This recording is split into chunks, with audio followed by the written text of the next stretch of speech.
Olá, tudo bem? Meu nome é Daiana Damasceno. Hoje nós vamos falar sobre o direito civil nos negócios imobiliários.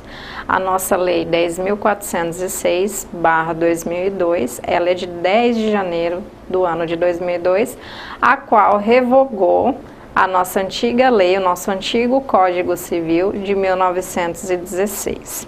E aqui nós vamos trazer o conceito e definições acerca da lei 10.406 nos negócios imobiliários.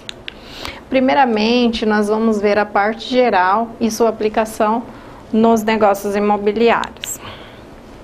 Vamos começar pelo nosso artigo 1º do nosso Código Civil, que traz a questão da capacidade civil das pessoas naturais. Toda pessoa, ela já nasce com a sua capacidade civil, certo? E o nascituro, que é o feto desde sua concepção, ele já tem os seus direitos preservados, que são os chamados direitos do nascituro. E toda pessoa já nasce com aquela capacidade, certo? E aí nós temos, a capacidade civil é a aptidão da pessoa para ser titular, ou seja, exercer direitos e assumir obrigações na ordem civil. Toda essa pessoa é titular dos seus atos, tem a capacidade de gerir seus negócios, sejam eles jurídicos, todos os atos da vida civil.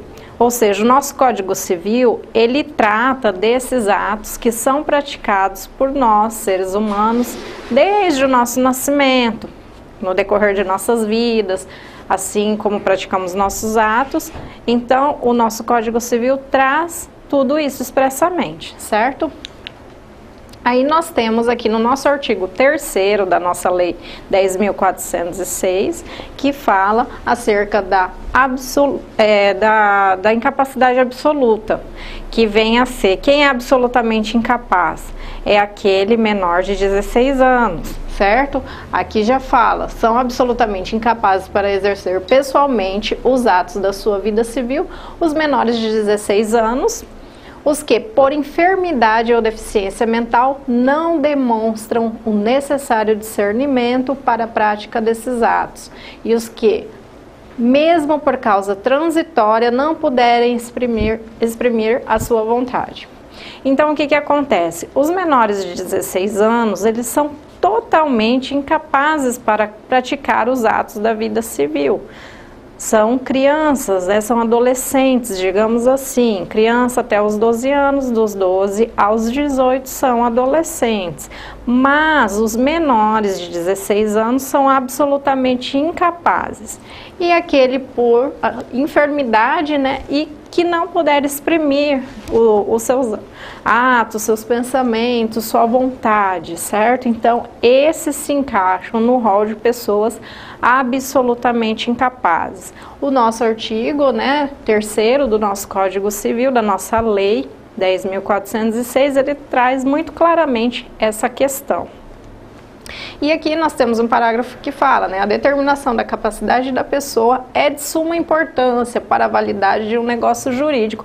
Então, um corretor imobiliário, um técnico em gestão imobiliária, ele tem que estar ciente disso, que a pessoa precisa ter a sua capacidade, né, ser capaz de praticar aquele ato, como um ato de compra e venda, locação de imóvel, permuta, vários tipos de transações.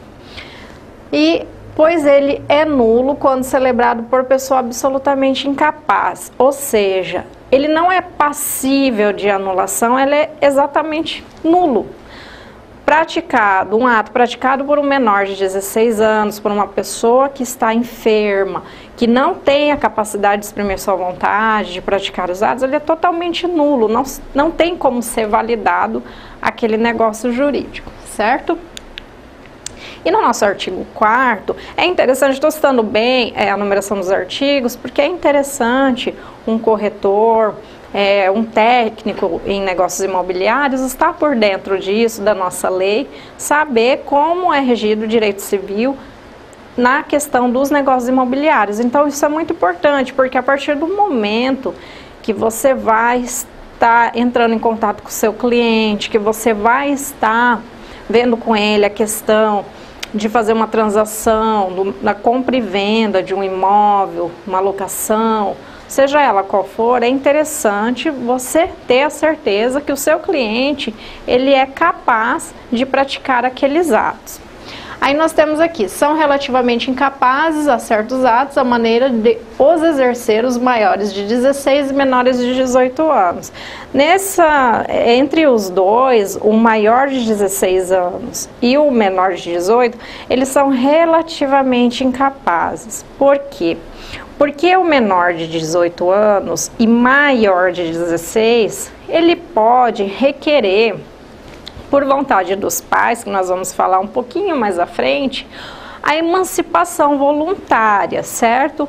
Ou ele pode ser emancipado através de colação de grau num curso de nível superior, ou também por estar desempenhando uma atividade econômica de onde ele é o próprio, digamos assim, o proprietário daquele negócio, que tem a rentabilidade de uma economia. Hoje mesmo nós temos muitos jovens, maiores de 16 anos e menores de 18, que já possuem um negócio próprio, muitas vezes seus canais da internet, que acabam se tornando um negócio válido, tem microempresas, tem em vários ramos, já possuem seus negócios. Então, assim, a pessoa pode vir a ser emancipada devido a isso.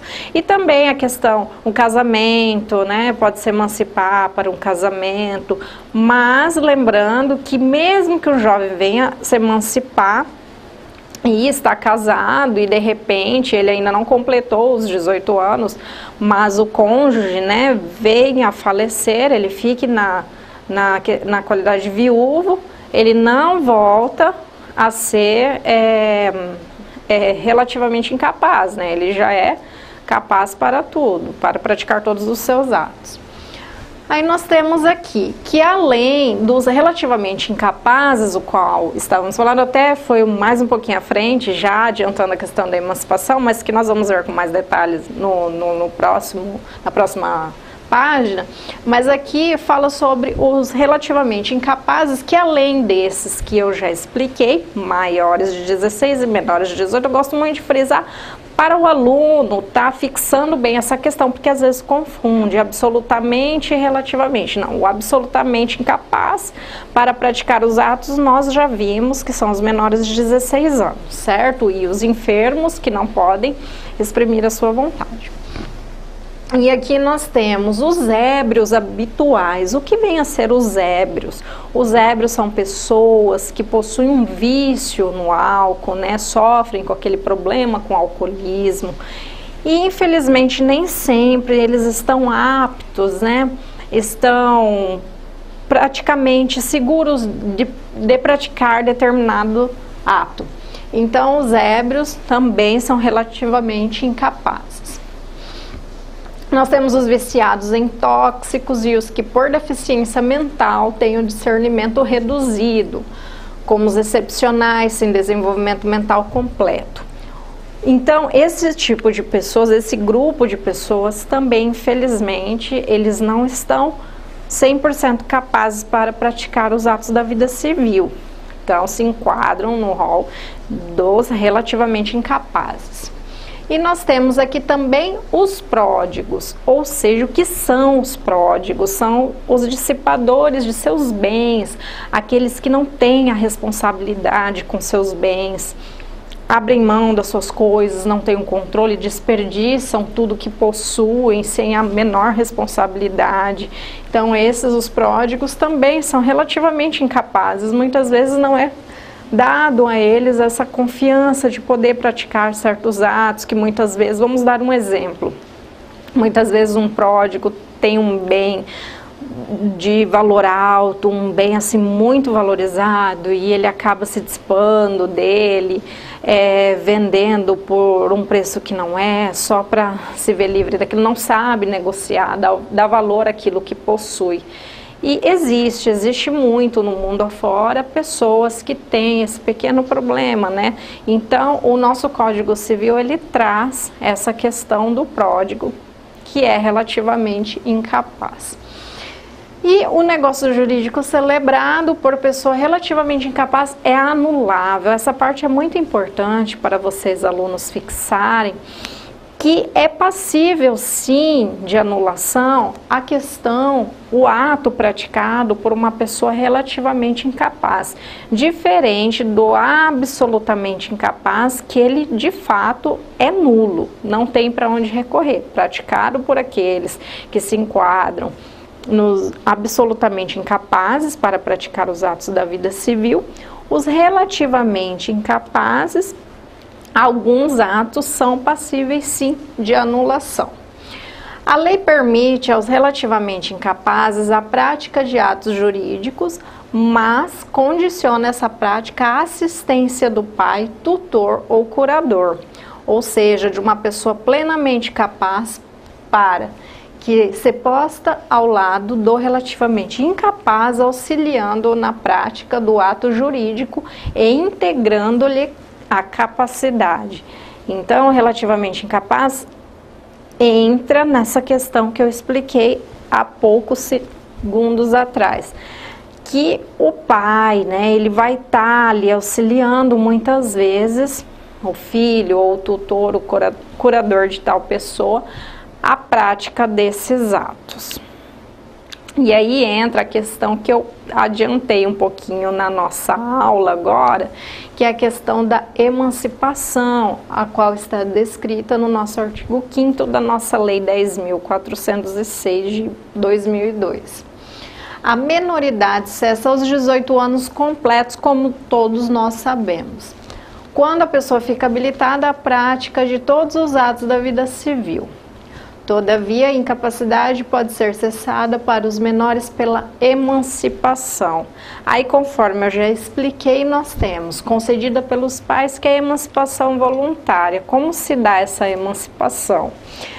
Os pais podem se dirigir com seu filho até um cartório, um tabelionato de notas, e fazer a escritura pública de emancipação, onde ele vai estar, né, essa escritura vai estar dando os poderes para o menor de 18 anos e maior de 16 para a prática dos atos na vida civil.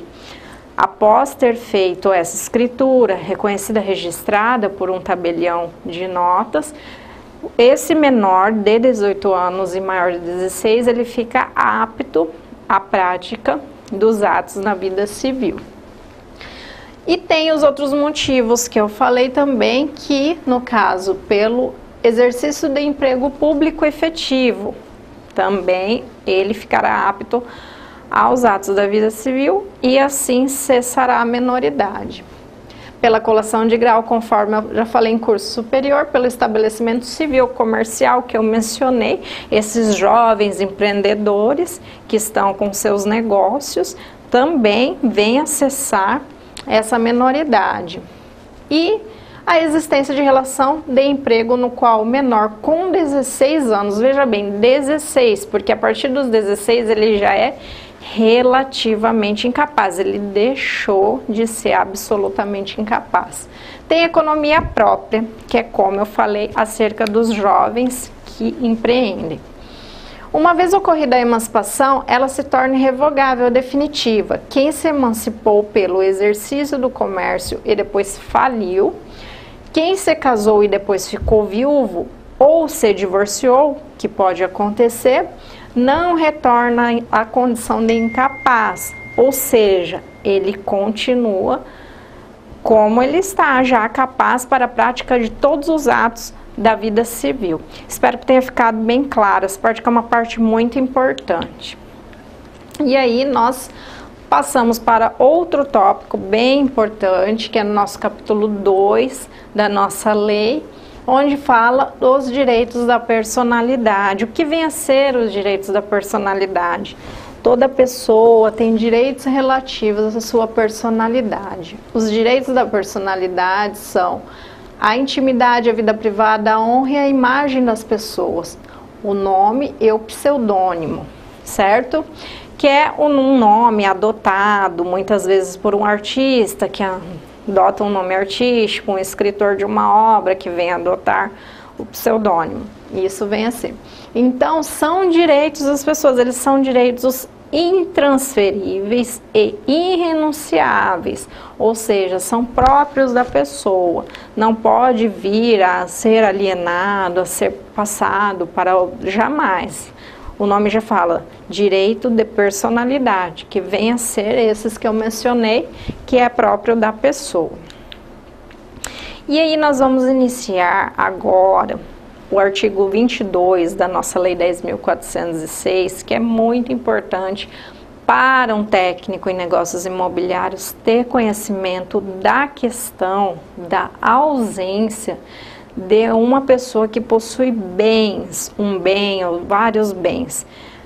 O nosso técnico, você que vai se tornar um futuro técnico em negócios imobiliários, precisa saber que é muito importante ver com quem você vai tratar, quem vai ser seu cliente, a questão da compra e venda de um imóvel, de qualquer que seja o patrimônio, o bem, a questão da ausência da pessoa, que muitas vezes uma casa está à venda e essa pessoa simplesmente desapareceu, como existem muitos casos no nosso país, no mundo todo, a questão do desaparecimento misterioso de muitas pessoas, que se estende por tempos, muitas vezes por anos.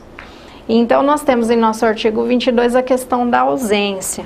Acho até importante ler essa parte aqui que fala: a ausência ocorre quando uma pessoa desaparece do seu domicílio, conforme eu falei, e dela não se tem mais notícia, ou não tenha deixado representante ou procurador. Muitas vezes a pessoa, ela é proprietária de determinados bens, mas ela não tem um procurador, ela não tem um representante, e acaba desaparecendo, e assim não tem com quem tratar, certo? A ausente será nomeado o curador, que procederá à arrecadação dos bens. Será nomeado o curador acerca dessa questão do desaparecimento do proprietário de determinados bens. Ele não deixou ninguém, então tem que nomear um curador para fazer essa arrecadação dos bens deixados por ele. Tal fato pode gerar providências a serem observados pelo corretor durante uma transação imobiliária. Olha que interessante isso, é como eu falei, o corretor tem que estar atento a essa questão.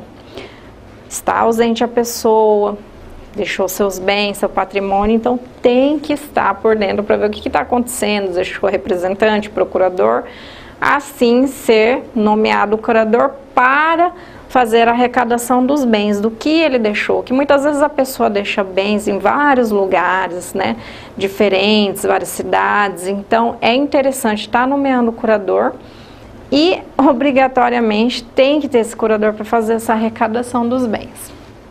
Os interessados poderão requerer a declaração de ausência e a abertura da sucessão provisória depois de decorrido 1 ano da arrecadação dos bens do ausente, ou 3 anos se ele deixou representante ou procurador. Ou seja, 1 ano já pode requerer a declaração de ausência, e se ele deixou o representante ou procurador, 3 anos. 1 ano quando não deixou. Isso é muito importante fixar, para saber certinho a diferença do lapso temporal, né? Entre 1 ano e 3 anos, quando já deixou o representante ou procurador. E quem tem direito a essa declaração de ausência é o cônjuge, os parentes, em linha reta, como se diz. O cônjuge não pode estar separado judicialmente, tem que estar casado, ou mesmo se está separado de corpos, como falam, de fato, como falam popularmente, pode requerer, não pode estar separado judicialmente. Os herdeiros presumidos, legítimos ou testamentários podem requerer a declaração de ausência. Os que tiverem sobre os bens do ausente direito dependente de sua morte, os credores de obrigações vencidas e não pagas. Se ele deixou credores, dívida, esses credores têm direito também a requerer essa declaração de ausência. Muitas pessoas não têm conhecimento disso, então é interessante o corretor de negócios imobiliários ter o conhecimento dessa questão, que além dos parentes, que é o cônjuge, os herdeiros presumidos, também tem direito a requerer essa declaração de ausência, até porque eles têm que cobrar suas dívidas, então é muito importante de fato. E 10 anos de abertura da sucessão provisória poderão os interessados requerer a sucessão definitiva, ou seja, passou 10 anos, não se tem mais notícia da pessoa. A pessoa, no momento, atualmente, após os 10 anos do seu desaparecimento, conta com mais de 80 anos e de 5 anos até agora, há 5 anos não se tem notícias dessa pessoa, pode sim entrar com pedido de sucessão definitiva. Porque a pessoa desapareceu há mais de 10 anos, já está numa idade avançada, não tem mais como ficar esperando. Então, pode sim requerer a sucessão definitiva. Agora nós vamos passar para outro tópico muito importante, que é a questão das pessoas jurídicas, que é do nosso artigo 40 da nossa lei 10.406. Pessoa jurídica é a entidade constituída de indivíduos ou bem com vida, direitos e obrigações e patrimônio próprio. As pessoas jurídicas são de direito público, interno ou externo de direito privado. As pessoas jurídicas de direito público interno vêm a ser o quê? A União, os municípios, Estado, Distrito Federal e os territórios são pessoas jurídicas de direito público externo, interno no caso, né? Desculpe, interno. E as pessoas jurídicas de direito público externo são os estados estrangeiros, que são regidos pelo direito internacional. Então, são essas pessoas, né, os países fora, são pessoas jurídicas de direito público externo. As pessoas jurídicas de direito privado são as associações, as sociedades, as fundações. Então, são essas pessoas jurídicas de direito privado. É importante o técnico em negócios imobiliários ter conhecimento disso, certo? E aí nós temos em nosso artigo 53 que traz expressamente, de forma clara e objetiva, que o legislador colocou a questão das associações. São constituídas pela união de pessoas que se organizam para fins não econômicos. É muito importante essa questão, que as associações não têm aquele objetivo do fim econômico, certo? Exercendo via de regra atividades culturais, religiosas ou beneficentes. Se ouve muito falar a questão das associações e elas não visam lucro, não visam a questão rentável. Aqui já fala, não tem fim econômico. As fundações, que está descrito lá em nosso artigo 62 do nosso Código Civil. É a pessoa jurídica composta pela organização de um patrimônio destacado pelo seu instituidor para fins religiosos, morais, culturais ou de assistência. A fundação possui apenas patrimônio gerido por curadores e não tem proprietário, nem titular, nem sócios. Olha só a diferença. As associações não visam fins econômicos. As fundações, mesmo com seu trabalho, mas não tem sócios, não tem titular, não tem proprietário. É organizado por um grupo de pessoas também, assim como associações. As fundações são veladas pelo Ministério Público de cada federação. É o Ministério Público que zela pelas atividades desempenhadas pelas fundações. Importante saber isso também. Agora vamos passar a questão do domicílio, domicílio da pessoa. Olha que importante, o técnico de negócios imobiliários está sabendo dessa questão do domicílio da pessoa natural, conforme já vimos no início da nossa aula. O domicílio na área jurídica é o local onde se considera que uma pessoa reside ou esteja estabelecida para efeitos legais e onde ela se encontra para cumprir determinados atos. O domicílio, o lugar onde a pessoa mora, o lugar muitas vezes onde ela trabalha. Muitas vezes tem pessoas que nós estamos acostumados a ver que possuem vários domicílios. uma casa, por exemplo, na cidade de Cuiabá, uma em Campo Grande, uma em São Paulo, tem negócios lá e cá. Então, ele tem vários domicílios, ele pode ter sim. Ou como diz, onde se encontre para cumprir determinados atos. E aqui nós temos vários tipos, né, que é o legal, ou necessário, o domicílio fixado por lei para determinadas pessoas. Exemplo, filhos menores, domicílio dos pais. Muitas vezes os pais são separados e tem o domicílio do pai, da mãe, onde aquele menor, que muitas vezes os pais têm a guarda compartilhada, fica determinado tempo na casa do pai, outro tempo na casa da mãe. Então, isso pode ser sim um domicílio legal, considerado como um domicílio legal necessário. E a questão do funcionário público também foi aprovado num concurso federal. Tem que morar em determinado estado, determinada capital, ou cidade no interior, enfim, ele vai ter um domicílio lá. Também vem a ser um domicílio legal ou necessário. E domicílio de eleição é o especificado de comum acordo pelas partes contratadas. Foi contratado entre as partes um negócio jurídico, uma compra e venda, enfim, pode eleger aquele domicílio para a prática, para tudo que vier a decorrer após o acordo entre as partes do negócio jurídico. Esse vem a ser o domicílio de eleição. O domicílio da pessoa natural, que é a pessoa física, é o lugar onde ela estabelece sua residência, com ânimo definitivo. É aquela residência, aquele domicílio somente, não possui outro. Aí um parágrafo muito interessante que eu achei bacana, até negritar ele para ficar bem destacado, para poder fixar, o aluno fixar bem, que é a questão, se a pessoa possuir diversas residências vivendo nelas alternadamente, que é o exemplo que eu dei, da pessoa ter um domicílio aqui em Cuiabá, ter um em São Paulo, ter um em Campo Grande, devido aos seus negócios, precisa estar lá e cá. Vivendo nelas alternadamente, qualquer delas poderá ser considerado seu domicílio, tanto lá quanto aqui.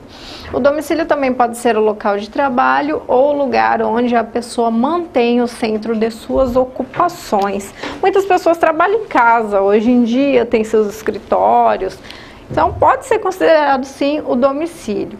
Ou ainda o lugar onde for encontrada. Tem aquela pessoa que não tem um paradeiro fixo, devido a ter muitos lugares, imóveis, se não tiver residência fixa ou centro de ocupações habituais, certo?